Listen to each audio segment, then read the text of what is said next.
Zašao neki momak u šumu Striborovu, a nije znao da je šuma začarana i da se u njoj svakojaka čuda zbivaju. Morala je ta šuma ostati začarana dokle god u nju ne stupi onaj kojem je milija njegova nevolja nego sva sreća ovog svijeta. Baš sam se umorio. Iz spanja iziđe pred njega zmija i stade se umiljivati oko njega. No to ne bijaše prava zmija, nego ljudska duša, radi grijeha i zlobe. Ukleta, a mogu je osloboditi samo onaj koji je vjenčao. Evo me, vodi me kući i vjenčaj se sa mnom. Ludom mladiću omila djevojka pa je povede kući. Evo majko snahe. Hvala Bogu, sinko, lijepu sin snahu izabrao. Samo pazi, sine, nije li ona buja? Sin se skamenio od čuda. Otkud mati znade da je ona bila guja, razljuti se i pomisli. Moja mati mora da je vještica. Počelo njih troje živjeti zajedno, ali ono zlo i napako. Snaha je žičljiva, slobna, poždrljiva i goropadna. Stara, moraš me slušati i ispunjavati mi želje, inače jao si ga tebi. Jao si ga meni nesretnoj, odlazi po ribu na smrznuto jezero. Donosim snijeg s vrha litice, radim sve što želi i opet ne valja. Ostavi to, slijepice stara, nisu to tvoji poslovi. Bože moj, pomozi mi.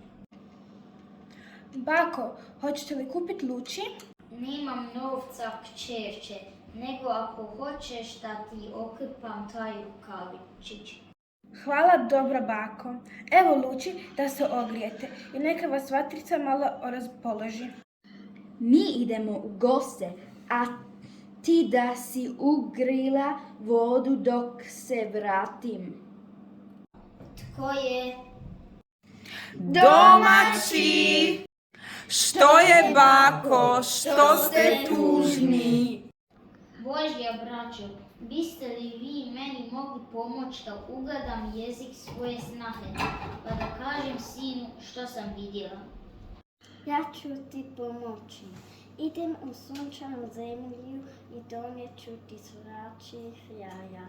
Odmetnut ćemo ih pod kokoš, pa kad se izlijegu cvračići snaha će kao prava zmija isplaziti jezik.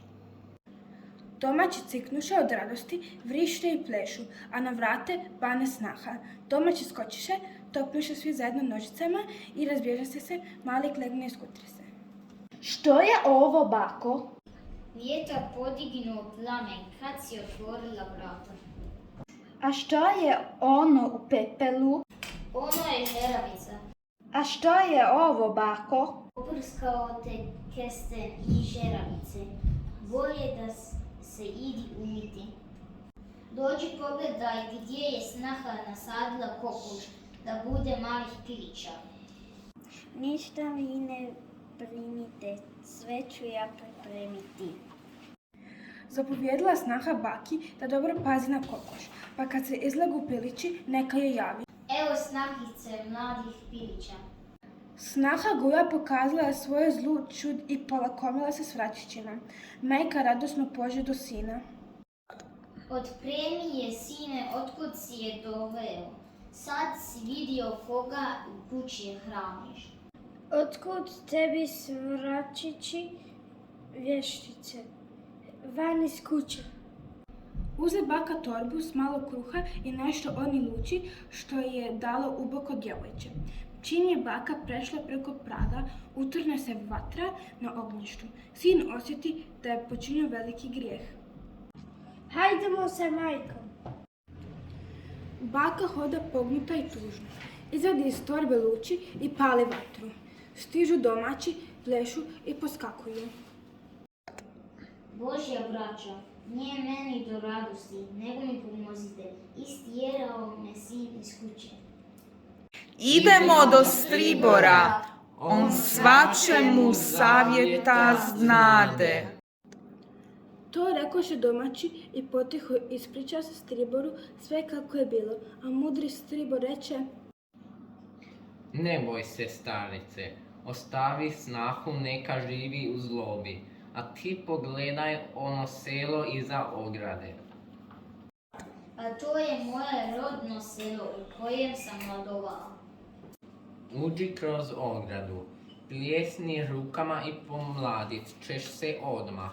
Ostat ćeš u svom selu vječno mlada. Baka se razveseli, potrči do ograde, ali odjednom stane. A što će biti od mog sina? Ne budali, bako, otkud bi ti za sina znala? On će ostati u ovom vremenu, a ti ćeš se vratiti u mladost svoju. Nećeš ni znati za sina. Hvala ti, dobri gospodaru, na svemu dobrom što mi ga daješ. Ali ja više volim ostati u svojoj nesreći, a znati da imam sina, nego li da mi dadeš sve blago ovog svijeta, a da moram zaboraviti na sina. Kad je baka ovo izrekla, strašno svi vrisnuše i presadoše čari u šumi, jer je baki bila draža njezina nevolja nego sva sreća ovog svijeta. Oprosti mi, majko, za sve što sam ti učinio. Bože moj, oprosti mi i ti. Bog mu oprosti, a i majka mu nije ni zamjerila bila. Poslije se momak vjenčao s onim milim djevojčetom što im domaće u kući bijaše dovela. Još i sada im rado u pohodu dolaze.